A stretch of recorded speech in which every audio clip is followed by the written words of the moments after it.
Ne rugăm ca Dumnezeu să ne vorbească. 1 Samuel, capitolul 25, citim primele 35 de versete. 1 Samuel, capitolul 25. Cuvântul Domnului spune așa: Samuel a murit, tot Israelul s-a adunat și l-a plâns și l-au îngropat în locuința lui la Rama. Atunci David s-a sculat și s-a coborât în pustiul Paran. În Maon era un om foarte bogat, a cărui avere era în Carmel. Avea 3000 de oi și 1000 de capre și se afla la Carmel pentru tunderea oilor lui. Numele acestui om era Nabal și nevasta lui se chema Abigail. Era o femeie cu judecată și frumoasă la chip, dar bărbatul ei era aspru și rău în faptele lui. El se trăgea din Caleb. David a aflat în pustiu că Nabal își tunde oile. A trimis la el 10 tineri cărora le-a zis: suiți-vă la Carmel și duceți-vă la Nabal. Întrebați-l de sănătate în numele meu și să-i vorbiți așa: să trăiești în pace și pacea să fie cu casa ta și cu tot ce este al tău. Și acum am auzit că tunzi oile. Păstorii tăi au fost cu noi, nu i-am ocărât și nu li s-a luat nimic în tot timpul cât au fost la Carmel. Întreabă pe slujitorii tăi și îți vor spune să capete trecere dar tinerii aceștia înaintea ta, fiindcă venim într-o zi de bucurie. Dă dar, te rog, robilor tăi și fiului tău David ce te lasă inima. Când au ajuns oamenii lui David, au spus lui Nabal toate aceste cuvinte în numele lui David. Apoi au tăcut. Nabal a răspuns slujitorilor lui David: cine este David și cine este fiul lui Isai? Astăzi sunt mulți slujitori care fug de la stăpâni și să-mi iau eu pâinea, apa și vitele mele pe care le-am tăiat pentru tunzătorii mei și să le dau unor oameni care nu știu de unde sunt? Oamenii lui David și-au luat drumul înapoi, s-au întors și au spus la sosirea lor toate aceste cuvinte lui David. Atunci David a zis oamenilor săi: fiecare din voi să-și încingă sabia, și fiecare și-a încins sabia. David și-a încins și el sabia și aproape 400 de inși s-au suit după el. Au mai rămas doar 200 la calabalâcuri, adică la bagaje, un cuvânt mai vechi. Unul din slujitorii lui Nabal a venit și a zis către Abigail, nevasta lui Nabal: iată că David a trimis din pustiu niște soli să întrebe de sănătate pe stăpânul nostru și el s-a purtat rău cu ei. Și totuși, oamenii aceștia au fost foarte buni cu noi, nu ne-au ocărât și nu ni s-a luat nimic în tot timpul cât am fost cu ei în câmp. Ne-au fost zi și noapte, în tot timpul cât am fost cu ei la păscutul turmelor. Și acum, să știi acum și vezi ce ai de făcut, căci pierderea stăpânului nostru și a întregii lui case este hotărâtă și el este așa de rău încât nimeni nu îndrăznește să-i vorbească. Abigail a luat îndată 200 de pâini, 2 burdufuri cu vin, 5 oi pregătite, 5 măsuri de grâu prăjit, 100 de turte de stafide și 200 de legături de smochine. Le-a pus pe măgar și a zis slujitorilor săi: luați-o înaintea mea și eu voi veni după voi. N-a spus nimic bărbatului ei, Nabal. I-a încălecat pe un măgar, a coborât muntele pe un drum tufos și iată că David și oamenii lui se coborau în fața ei, așa că i-a întâlnit. David zisese: în zadar am păzit tot ce are omul acesta în pustiu, de nu s-a luat nimic din tot ce are, căci mi-a întors rău pentru bine. Dumnezeu să pedepsească pe robul său David cu toată asprimea, dacă voi mai lăsa să rămână până la lumina zilei pe cineva de parte bărbătească din tot ce este al lui Nabal. Când a zărit Abigail pe David, s-a dat jos repede de pe măgar, a căzut cu fața la pământ înaintea lui David și s-a închinat până la pământ. Apoi, aruncându-se la picioarele lui, a zis: eu sunt de vină, Domnul meu. Îngăduie roabei tale să-ți vorbească la urechi și ascultă cuvintele roabei tale. Să nu-și pună Domnul meu mintea cu omul acesta rău, cu Nabal, căci cum este numele, așa este și el. Nabal, adică nebun, este numele și este plin de nebunie. Și eu, roaba ta, n-am văzut pe oamenii trimiși de Domnul meu. Acum, Domnul meu, viu este Domnul și viu este sufletul tău, că Domnul te-a oprit să vergi sânge și să te ajuți cu mâna ta. Vrăjmașii tăi, cei ce vor răul Domnului meu, să fie ca Nabal. Primește darul acesta pe care îl aduce roaba ta Domnului meu și să se împartă oamenilor care merg după Domnul meu. Iartă, te rog, vina roabei tale, căci Domnul va face Domnului meu o casă trainică. Iartă, căci Domnul meu poartă războaiele Domnului și niciodată nu va fi răutate în tine. Dacă se va ridica cineva ca să te urmărească și să vrea să-ți ia viața, sufletul Domnului meu va fi legat în mănunchiul celor vii la Domnul Dumnezeul tău și să arunce cu praștia sufletul vrăjmașilor tăi. Când va face Domnul Domnului meu tot binele pe care ți l-a făgăduit și te va pune mai mare peste Israel, atunci nu va avea Domnul meu nici mustrări de cuget și nici nu-l va durea inima că a vărsat sânge degeaba și că s-a răzbunat singur. Și când va face bine Domnului meu, adu-ți aminte de roaba ta. David a zis Abigailei: binecuvântat să fie Domnul Dumnezeul lui Israel, care te-a trimis astăzi înaintea mea. Binecuvântată să fie judecata ta și binecuvântată să fii tu, că m-ai oprit în ziua aceasta să vărs sânge și mi-ai oprit mâna. Dar viu este Domnul Dumnezeul lui Israel, care m-a oprit să-ți fac rău, că dacă nu te-ai fi grăbit să vii înaintea mea, n-ar mai fi rămas nimic din ce este a lui Nabal, până la lumina zilei de mâine. Și David a luat din mâna Abigailei ce adusese și a zis: suie-te în pace acasă, vezi că ți-am ascultat glasul și te-am primit bine. Amin. Vă rog să ocupați locurile. Am auzit o întâmplare pe care fratele Ilie Tomuța, un slujitor al Domnului din Statele Unite, a spus-o despre un bărbat care, datorită unei neînțelegeri cu o altă persoană, s-a mâniat și a tras o palmă. A urmat o anchetă și, desigur, pedeapsa. Într-una din zile, omul acesta a fost chemat la tribunal pentru a se înfățișa cu cel pe care l-a pălmuit. Și în citație era scris, era perioada comunistă, în citație era scris că va trebui să plătească 1000 de lei celui pe care l-a lovit. Conform citației, omul acesta s-a prezentat la tribunal și aștepta sigur să fie luată cauza la rând, să-i se audă numele. Procurorul i-a strigat numele și apoi l-a întrebat dacă a adus cu el suma de 1000 de lei. Vinovatul, foarte supărat, a răspuns că a adus suma. Și în fața tuturor a fost rugat să meargă la cel pe care l-a pălmuit și să îi dea cei 1000 de lei. Omul, foarte mânios, a băgat mâna în buzunar, a scos 2000 de lei și când a ajuns în fața omului, i-a mai tras o palmă, zicând: 2 palme, 2000 de lei. Asta face, frați și surori, mânia necontrolată.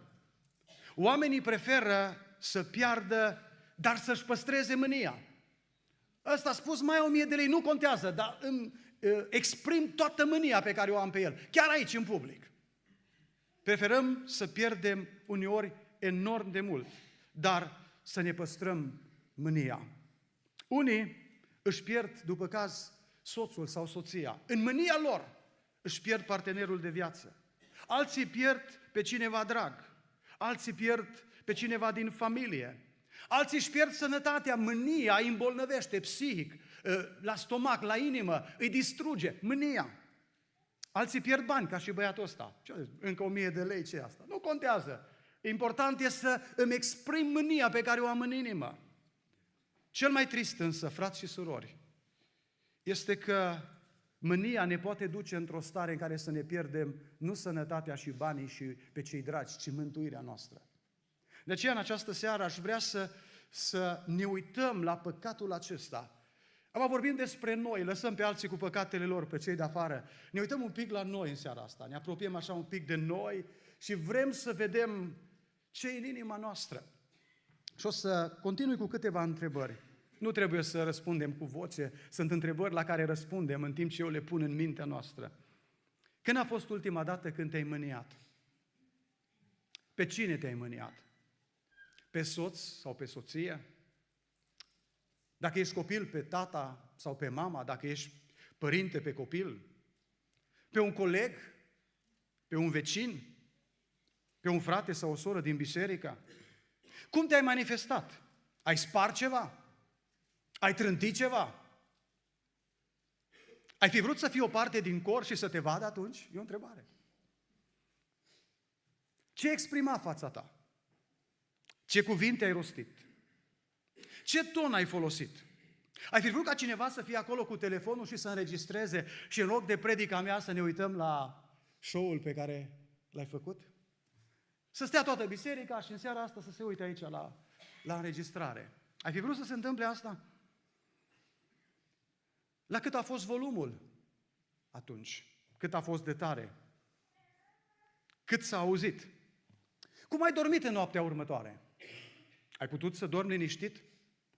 Cum a fost? Grigore Ureche a fost un cronicar român și în Letopisețul țării Moldovei, o cronică pe care el a scris-o, a zis așa despre unul dintre domnitorii Moldovei. O să vă redau cuvintele în limbajul vechi, așa cum el a scris. Zice el despre Ștefan cel Mare așa: fostau acestul Ștefan Vodă un om nu mare de statul, mânios și în grabul vărsătoriu de sânge nevinovat. De multe ori la o spețe omorea fără județul. Ce vrea să spună omul acesta despre Ștefan, acum mare și sfânt, da? Că în perioada vieții lui era aprig la mânie și avea boieri și când era la o spețe și a aflat de vreo trădare, fără multă judecată executa.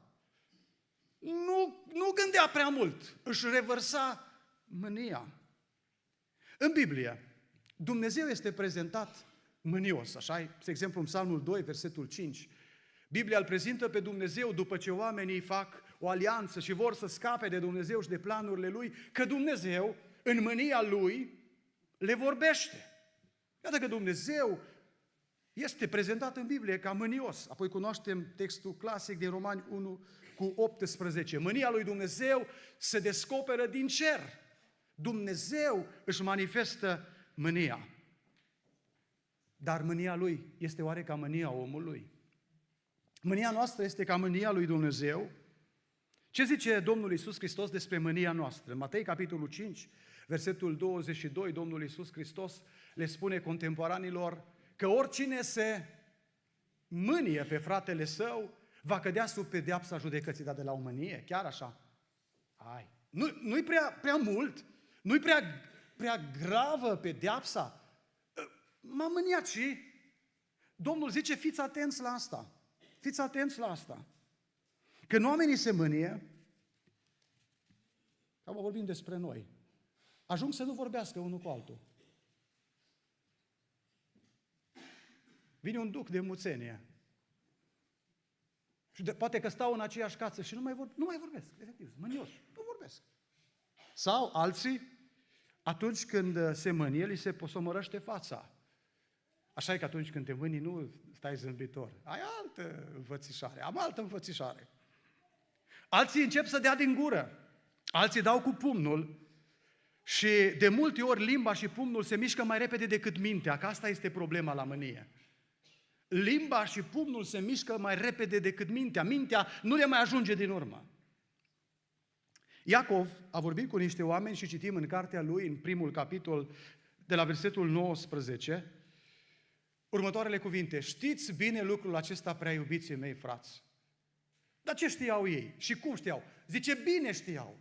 Adică n-aveau într-un fel nevoie să le mai scrie. Și totuși a fost nevoie să le scrie, deși că ei știau foarte bine lucrul acesta. Orice om să fie grabnic la ascultare, încet la vorbire și zăbavnic la mânie. De ce? Căci mânia omenească a omului nu lucrează neprihănirea lui Dumnezeu. Așadar, mânia lui Dumnezeu este diferită. Ea lucrează neprihănire, dreptate. Mânia lui Dumnezeu este sfântă, este de origine divină. Mânia omului nu lucrează neprihănirea lui Dumnezeu, zice Biblia. Este păcătoasă, este umană, este coruptă. Însă, înainte de Ștefan cel Mare, Biblia ne prezintă și pe alții care au avut probleme cu mânia. Spre exemplu, în Geneza 4:5 citim despre Cain, da? Că Dumnezeu nu se uită spre jertfa lui cu plăcere, nici spre el, nici spre jertfa lui. Nu le privește. Și ce a făcut Cain? Cain s-a mâniat și imediat fața lui s-a schimbat. Saul, 1 Samuel, capitolul 18:8, aude că David este lăudat, că el este lăudat mai mult decât este el, Saul. Și ce a făcut? S-a mâniat foarte tare și nu i-a plăcut vorba aceasta. Ahab, 1 Împărați 21:4, un alt rege. Este foarte supărat când Nabot îi spune, eu nu vând moștenirea părinților mei, eu nu ți-o dau ție, poți să-mi dai oricând, nu o dau. Asta rămâne în moștenirea noastră, nu trece la altă seminție, nu o dau. Ce a făcut Ahab? A intrat în casă trist și mâniat. David, când citim, și am citit în această seară ce scrie aici Scriptura, parcă îl vedem pe Grigore Ureche că îl descrie pe Ștefan cel Mare. Aprig la mânie. Când aude că Nabal nu a făcut ce a cerut, ce a zis? Săbile, băieți! Și în mintea lui n-a fost că merg la o paradă, cum va fi pe 1 decembrie. Nu. Altceva a avut în minte când a zis, băieți, pregătiți săbile. A vrut altceva. Aprig la mânie. Iona este un profet, un om al lui Dumnezeu care primește un mesaj de la Domnul și nu se întâmplă cum zice el. Și Dumnezeu se apropie de el și îl întreabă, Iona, de 2 ori îl întreabă, bine faci tu că te mânii? Și ce răspunde Iona? Foarte bine, până la moarte, până la moarte. Am tot dreptul să fiu mânios. Atunci când ne mâniem, frați și surori, suntem în compania unor oameni mari, regi, profeți, cântăreți. Suntem în compania lor, mai de mult sau mai de aproape. Însă trebuie să ne amintim în această seară că mânia omului nu lucrează neprihănirea lui Dumnezeu. Iacov spunea, știți bine lucrul acesta și totuși trebuie să vă scriu. Deși știți, aud că aveți probleme și trebuie să vă scriu încă o dată, să vă amintesc, să vă avertizez că mânia voastră nu lucrează neprihănirea lui Dumnezeu. Și noi, frați și surori, știm bine unde ne-a dus mânia. Știm foarte bine, fiecare din noi. Și totuși, în seara asta trebuie să ni se predice. Era mai grav dacă se puneau filme cu noi, să știți aici, să le urmărim. Și cu mine și cu dumneavoastră. Poate că n-am fi vrut să le vizionăm. Dacă era eu să-l vizionez eu, să mă văd pe mine, poate că era ok. Dar știți, e nevoie să ni se amintească aceste lucruri. E nevoie să învățăm încă o dată că atunci când Dumnezeu ne întreabă, bine faci tu că te mânii, răspunsul este, nu fac bine. Așa ar trebui să răspundem. Fac rău când mă mânii. Mesajul pe care vreau să-l prezint în această seară l-am intitulat potrivit cu întrebarea pe care Dumnezeu i-a pus-o lui Iona. Bine faci tu că te mânii? Categoric nu. În această seară Dumnezeu vrea să ne spună că se așteaptă de la noi să abandonăm mânia și să dobândim îndelungă răbdare și blândețe. Să abandonăm mânia și să dobândim îndelungă răbdare și blândețe. În Galateni 5:20 sunt prezentate faptele firii pământești. Și printre ele este un cuvânt care spune nu mânia, ci zice mâniile. Pentru că ele îmbracă diferite forme și au diferite cauze. Pot să fie cuvinte, cineva te-a enervat și ai devenit mânios datorită cuvintelor pe care ți le-a spus. Alteori pot să fie anumite fapte. Este un alt tip de mânie. Alteori este indiferența pe care o manifestă cineva. Și Biblia spune, mâniile fac parte din celelalte grozăvenii. Vedeți, sunt trecute pe aceeași listă. Uneori nu o vedem așa de gravă, dar Duhul Sfânt o pune acolo și spune, mâniile sunt la fel de grave ca și vrăjitoriile. Frate, lasă-mă în pace. Una este du la vrăjitor să-l cauți pe Satana, și alta să fii un pic mânios. Vom vedea că și mânia are ceva legături cu asta, despre care am pomenit. Da? Are ceva legături cu el. Sau cel rău poate folosi mânia omului la un moment dat. În Galateni 5:22 ni se spune însă că există o roadă a Duhului Sfânt, printre care citim acolo îndelunga răbdare, blândețea. Dumnezeu vrea să abandonăm mânia și să dobândim răbdare și blândețe. De aceea vom privi la 3 aspecte în această seară. Mai întâi, motivul mâniei. Și vom vedea că întotdeauna este o rană.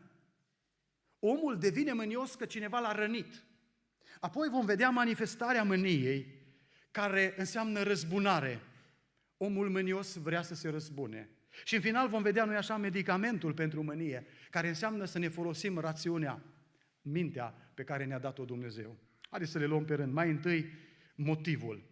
Uitându-ne la David, la exemplul lui, vom vedea că el a gândit așa, am fost nedreptățit, mi-a făcut rău Nabal. David era un fugar, a făcut bine și sigur că aștepta, dacă a făcut bine, să primească ce recunoștință. E normal. Dacă faci bine, aștepți să primești bine. David se duce și este un moment de bucurie pentru Nabal.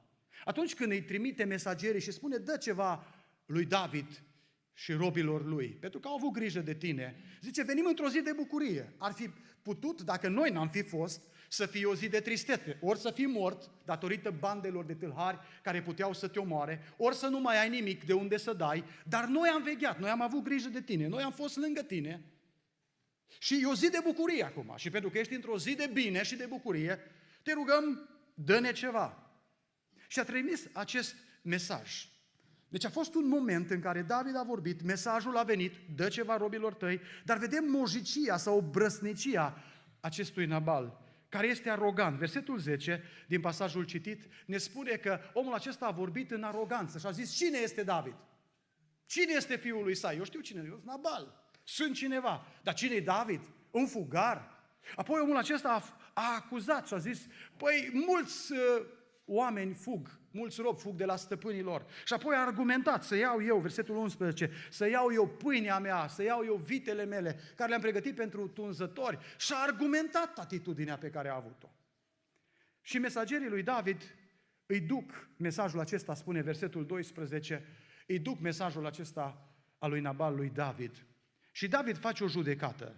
David judecă și în versetul 21 spune Scriptura care a fost judecata lui David. David a zis așa, în zadar am păzit tot ce are omul acesta. În pustie nu s-a luat nimic, mi-a întors rău pentru bine. Mi-a întors rău pentru bine. În loc să fie mulțumitor, a fost mojic. În loc să fie recunoscător, a fost obraznic. Mi-a întors rău pentru bine. M-a nedreptățit. Știți cum au fost cuvintele lui Nabal când David le-a auzit? Ca un cuțit înfipt în inimă, pe care Nabal îl întorcea în inima lui. Și David a fost rănit în așteptările lui. David s-a așteptat să fie ajutat.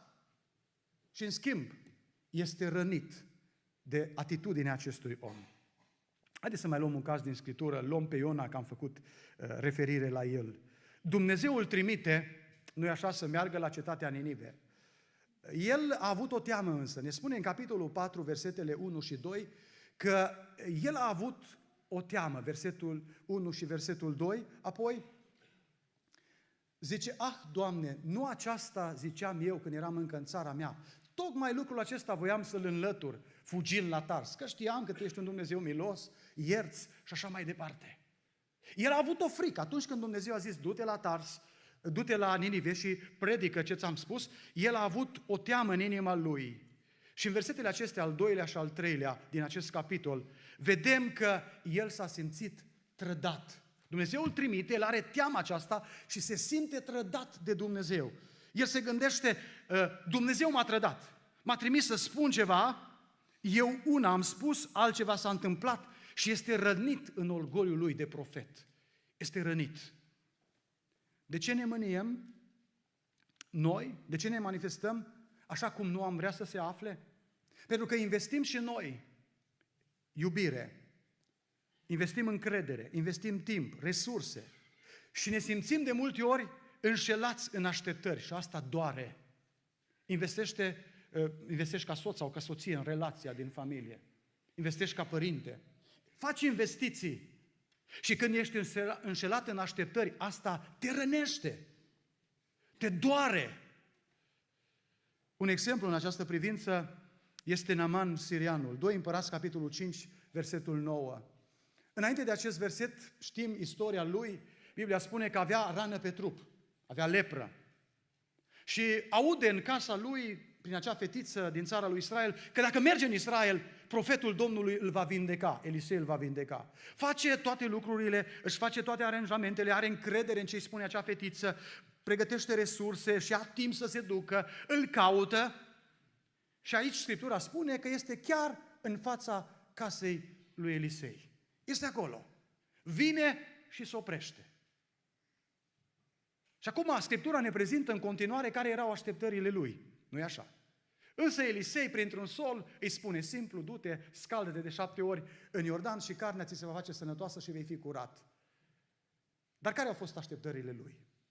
Ce zice Biblia în continuare? Naaman s-a mâniat. Și au zis care erau așteptările lui. Eu credeam că va ieși la mine.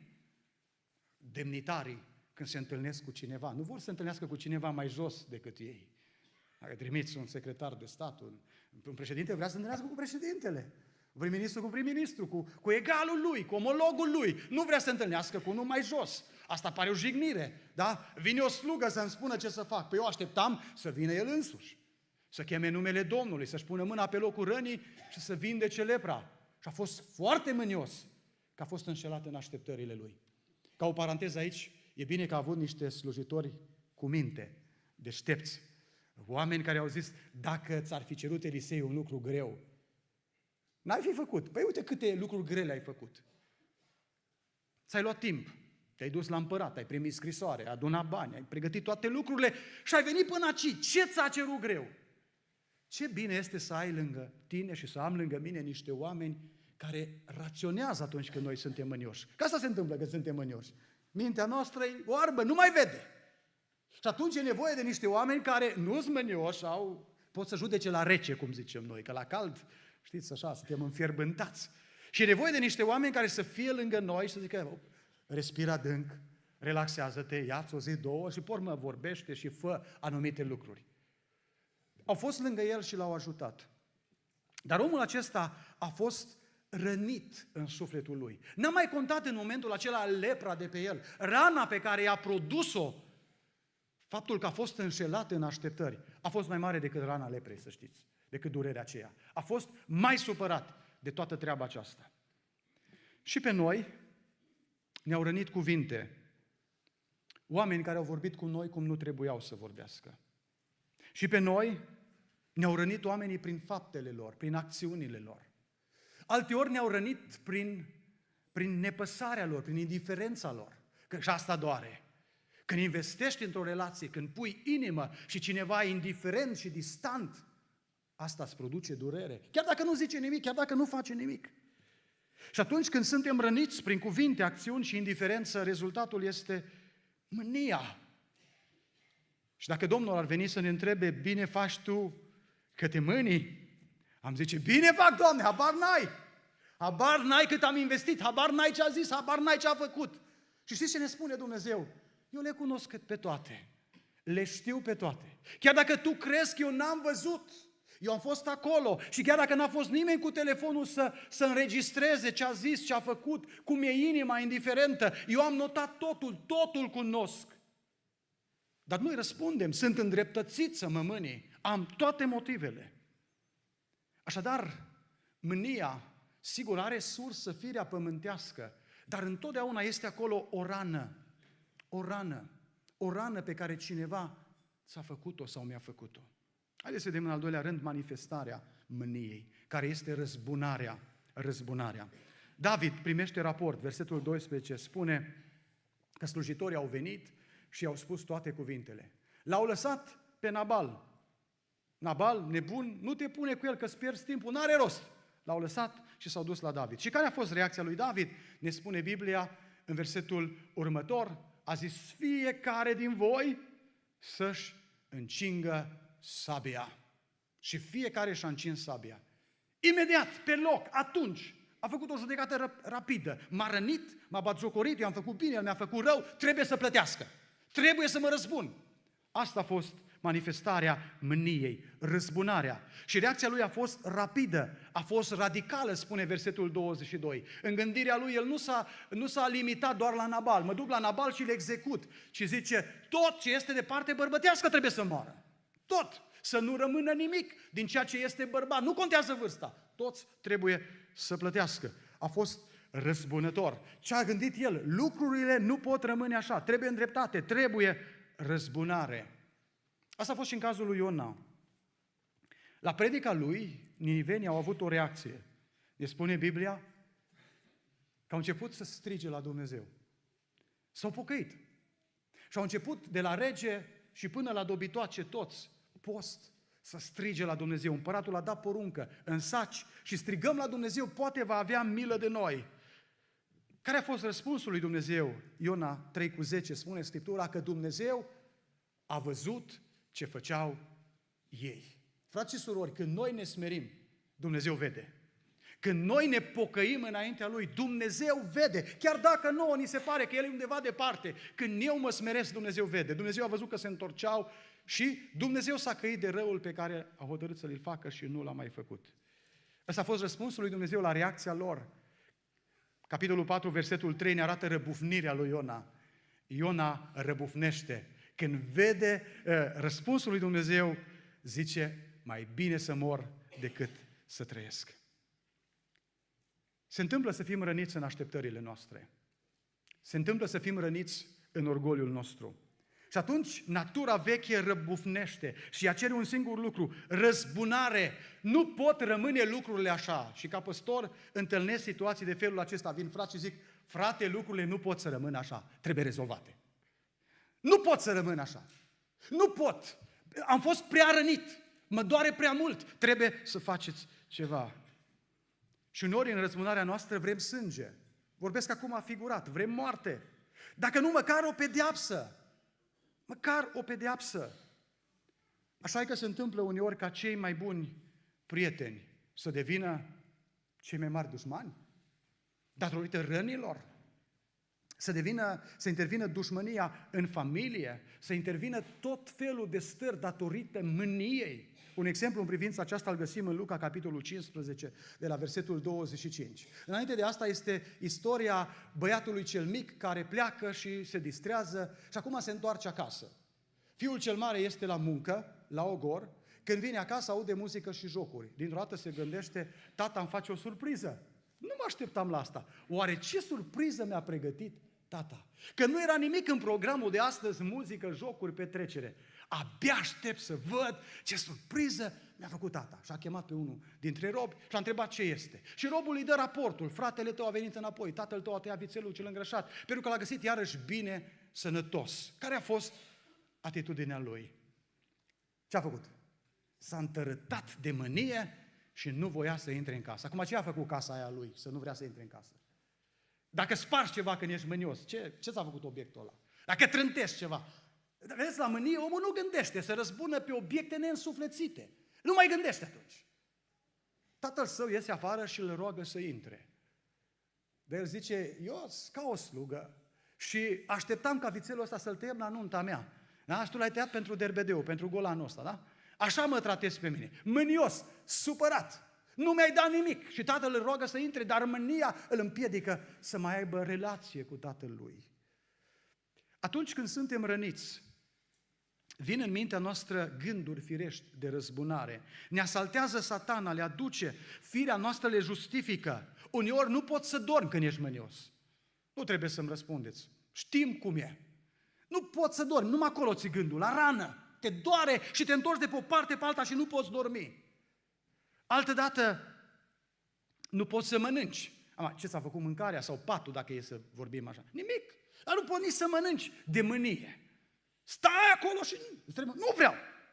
Nu trebuie nimic, nu mai primesc nimic. În mânie ne comportăm așa, necontrolat. Nu gândim lucrurile. Știți ce se întâmplă atunci? Satana folosește mânia noastră ca să ne ducă la rău.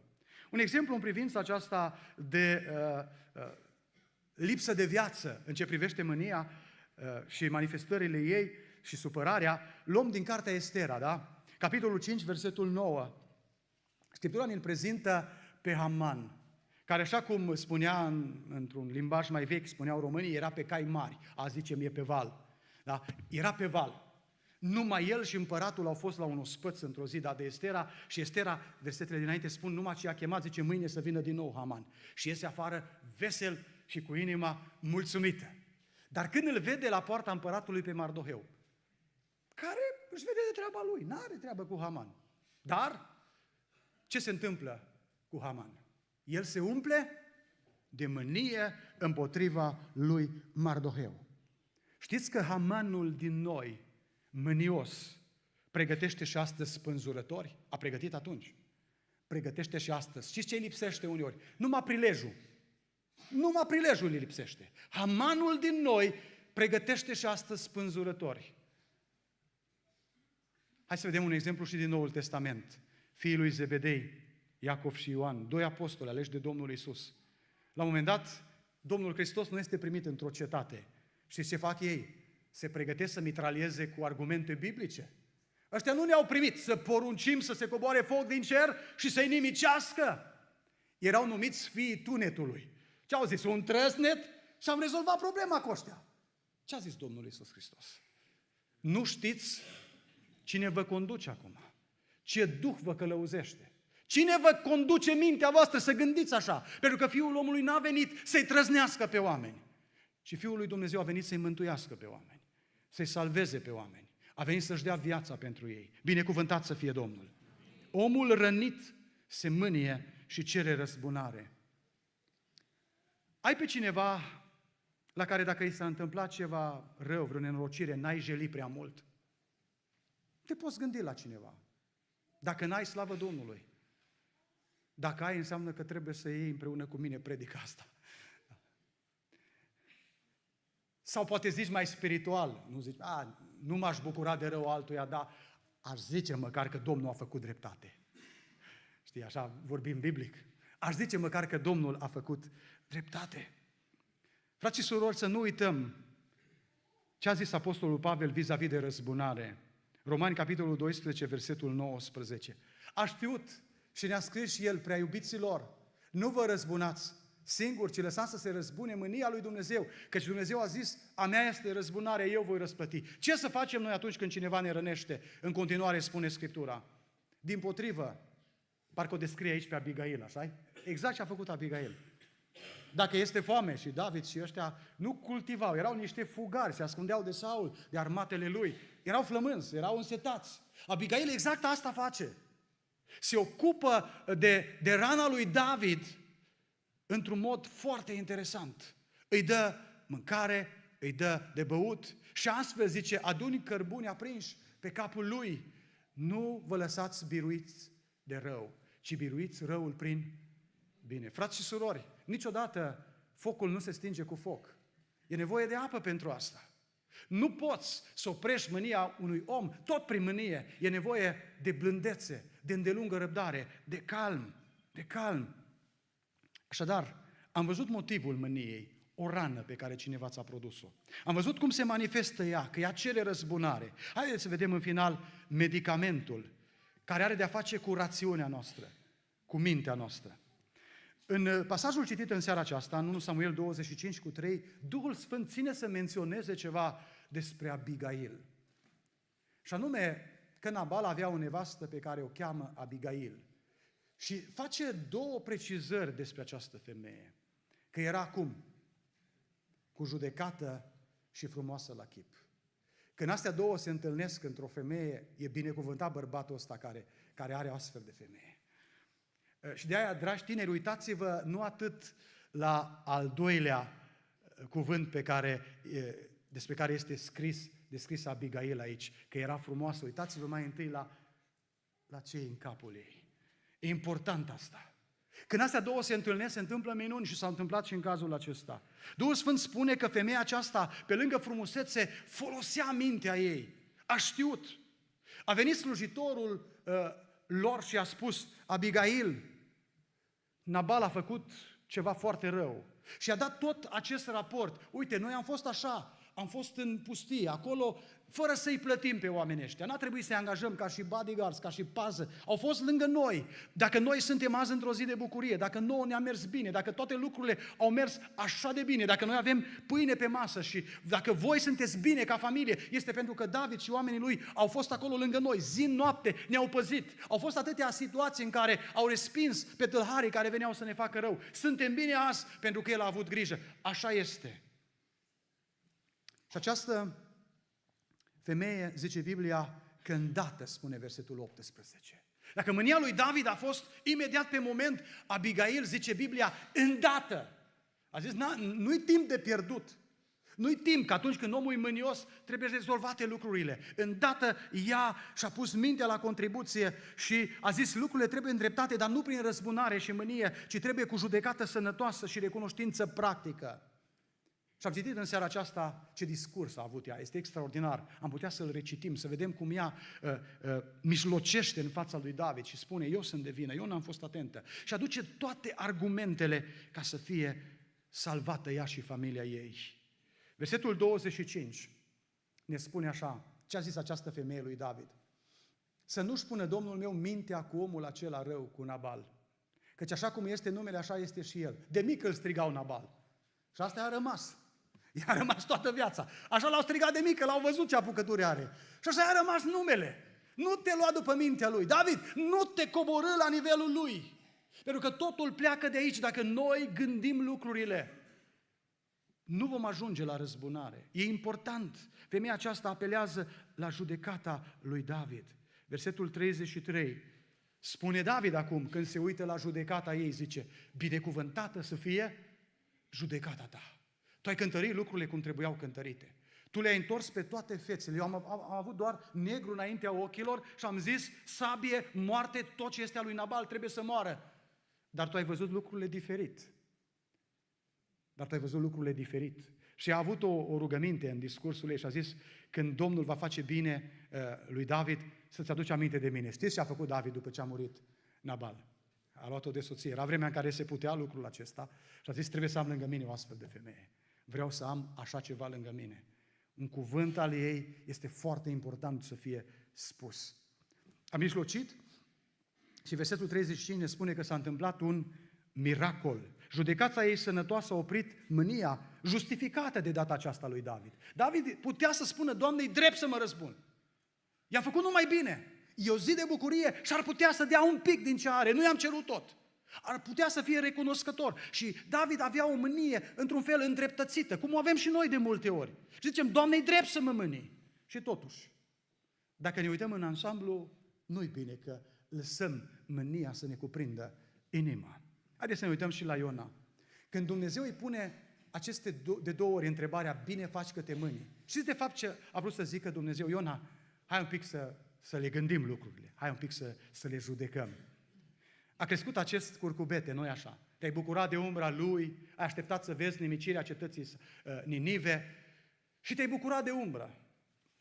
A venit viermele, l-a înțepat, s-a uscat, te-a pălit soarele în cap, ai leșinat și acum vrei moartea. Tu te vaieți după curcubetele acelea și plângi după planta aia. Iona, hai să fim serioși, bine faci că te mâni. Păi mie să nu-mi pară rău de 120.000 de oameni și de toate vitele, de tot ce suflă acolo în Ninive. Iona, hai să vedem, e justificată mânia ta?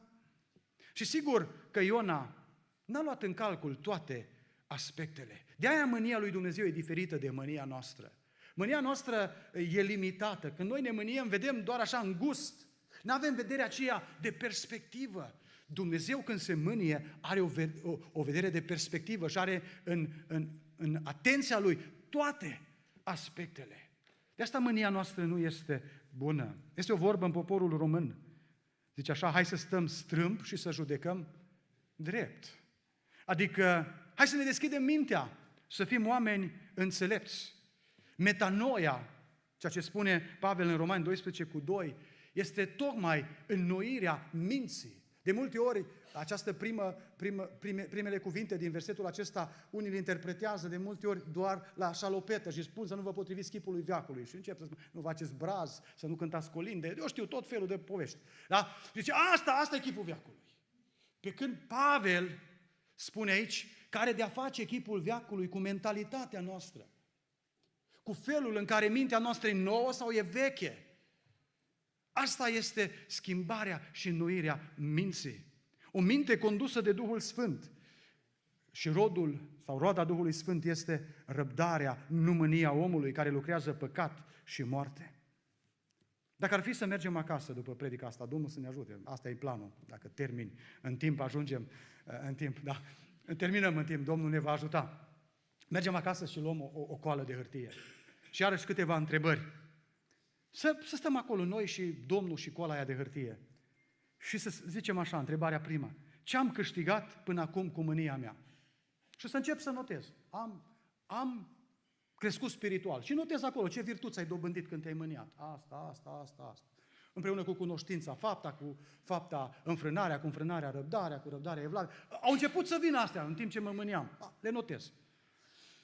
Sper să nu fie nimeni să noteze așa ceva, că a avut rezultate. Vă dau așa ca să ne provocăm, da? Ce am câștigat? Am devenit un om mai bun când m-am mâniat? Am făcut bine familiei, notează. Familia mea a fost mai bucuroasă în ziua aia. Totul a fost o atmosferă de cer în casa noastră. Când au văzut manifestarea, n-am filmulețul să vi-l pun. Da, să vedeți ce frumos a fost în casa noastră după ce eu am revărsat toată mânia mea acolo. Ce părtășie frumoasă am avut la rugăciune apoi când ne-am întâlnit, când am cântat o cântare. Așa a fost cântarea sub ungere și am avut și o profeție, o revelație atunci. Da? Notăm și asta. Ce bine facem biserici atunci când ne mâniem, sau relațiilor, sau sănătății noastre, notează. În urma mâniei mele, eu știu, am dobândit, m-am simțit mult mai bine, da? Mă durea spatele, dintr-o dată mi-a trecut. Aveam probleme cu inima, dintr-o dată au dispărut. Notează-le și pe astea, la sănătate cât te-a ajutat. Păi notează, când te-ai mâniat, ai dormit mai liniștit, așa-i? Da? Ai fost mai fericit. Notează-le pe toate acestea. Acum, e grav dacă putem dormi bine după ce ne-am mâniat și am făcut scene de felul acesta. E grav, să știți. Avem probleme serioase. Trebuie să fim foarte, foarte atenți. Dar poate zic și eu, frate, dar eu sunt ca Ștefan cel Mare, ca David, ca Iona. De ce n-ai vrea să fii ca Domnul Iisus Hristos, care a zis, învățați de la mine, căci eu sunt blând și smerit cu inima și veți găsi odihnă pentru sufletele voastre. De ce n-am învățat de la Domnul Iisus Hristos? Câteva concluzii la finalul acestui mesaj. Mai întâi, în viață vei fi rănit. Va fi un prieten care te va răni, va fi cineva din familie care te va răni, cineva din biserică, poate la locul de muncă. Vor fi cuvinte pe care oamenii aceștia le vor folosi să te rănească, vor fi acțiuni, fapte ale lor, va fi indiferența lor, poate. Frați și surori, trăim pe un pământ populat de oameni, nu de îngeri. Și pentru că suntem printre oameni, vom fi răniți. Oamenii rănesc. Uneori, sau cred că de cele mai multe ori, involuntar. Câteodată cu intenție, voluntar. Trăim într-o lume înconjurați de oameni și este o realitate. Noi vom răni pe alții și alții ne vor răni pe noi. A doua concluzie. În viață, atunci când suntem răniți, vom fi ispitiți să ne răzbunăm. Mânia ne va întuneca mintea și va vrea ce e mai rău. Și n-am vrea să se vadă ce e în mintea noastră atunci când suntem mânioși. Nici eu, nici dumneavoastră. Nici unul n-am vrea. N-am vrea să se vadă ce gândim atunci, ce planuri facem. Cain, spune Biblia în Geneza 4:6, că Dumnezeu stă de vorbă cu el după ce îl vede posomorât și mânios. Îl întreabă, de ce ești așa? Și îi răspunde apoi, ce pericol ascunde mânia, zice versetul următor.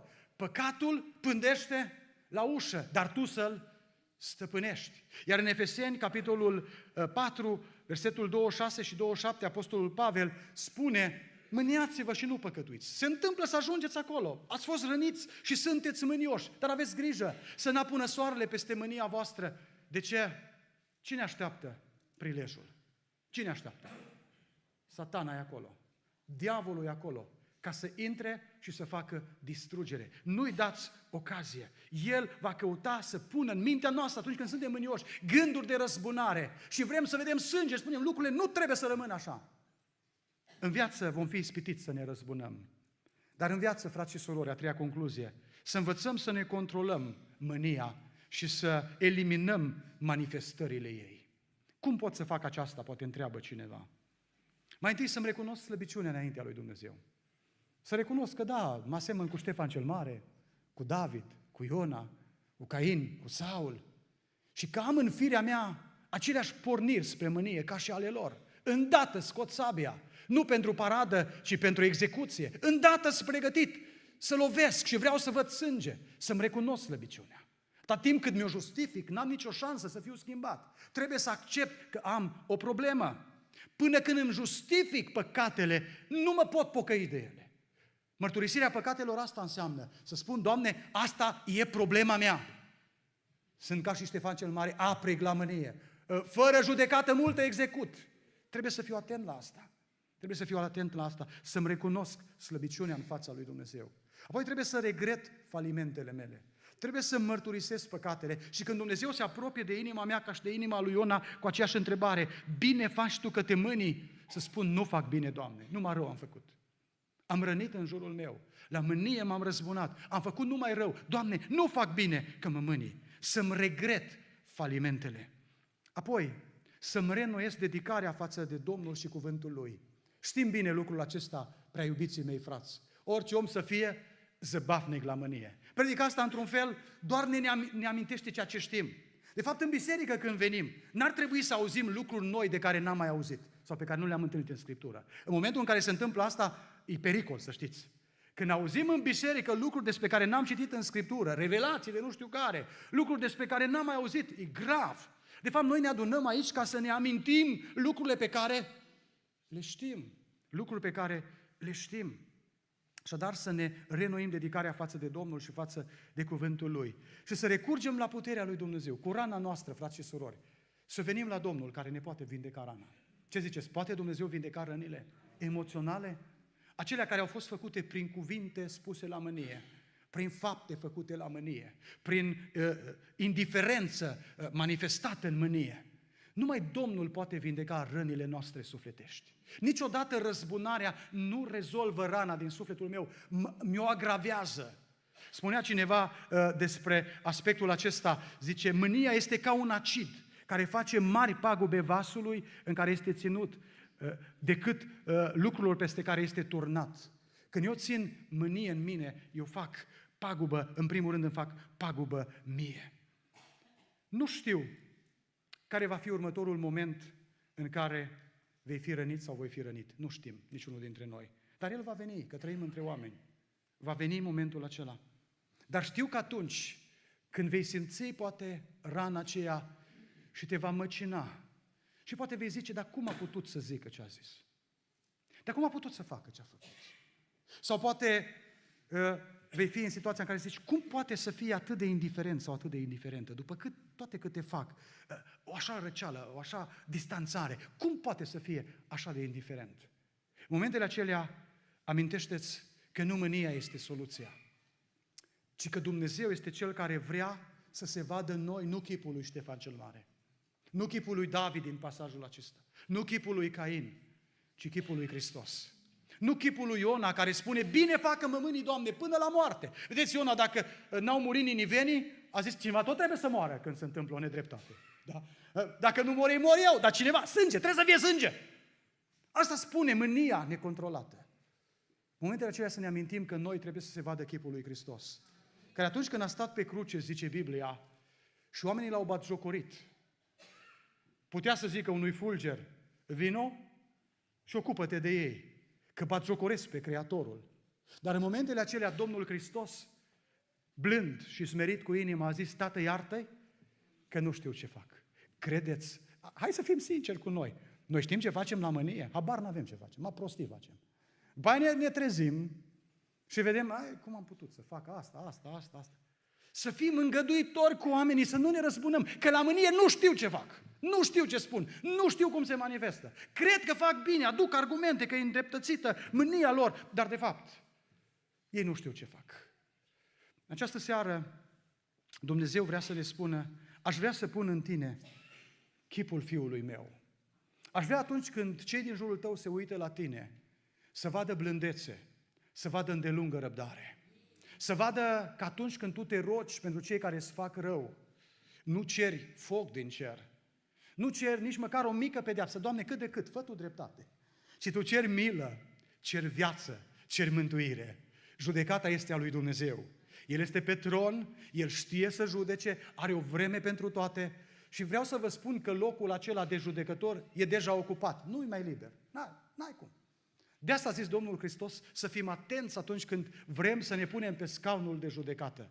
Dimpotrivă, a zis Domnul Iisus, și apoi apostolii au spus aceste cuvinte, dacă cineva te-a rănit, dacă cineva te-a supărat, iertați-vă unul pe altul, cum v-a iertat Hristos pe voi. Haideți să ne ridicăm la rugăciune. În această seară aș vrea fiecare să ne uităm în inima Lui, să stăm înaintea Domnului fiecare cu inima noastră. Predica asta a fost în primul rând pentru mine. Am nevoie de ajutorul lui Dumnezeu. Și cred că fiecare dintre noi, dacă suntem onești, vom vedea că am avut momente în care a apus soarele, nu odată, ci de mai multe ori peste mânia noastră. Și că mânia noastră a adus ravagii.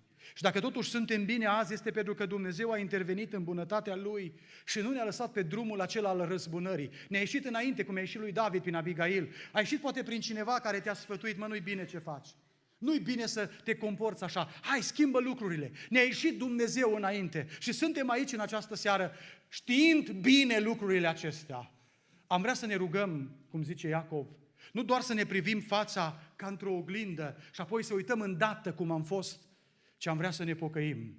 Am vrea să ne întoarcem la Dumnezeu cu toată inima și să spunem, Doamne, am vrea să avem blândețe și îndelungă răbdare. Suntem poate răniți, dar, Doamne, răzbunarea nu rezolvă rana. Doamne, vindecă-mi Tu inima rănită. Ca inima rănită, vin înaintea lui Dumnezeu. El este marele medic. Uneori noi accentuăm foarte mult rănile noastre fizice și ne rugăm pentru asta, dar să știți că există răni emoționale, adânci în sufletele noastre, pe care numai Domnul le poate vindeca. Eu cred într-un Domn despre care Isaia a spus și el, la un moment dat a readus acest cuvânt, eu voi vindeca pe cei cu inima zdrobită. E vorba de rănile acelea din suflet. Strigăm la Domnul pentru vindecare.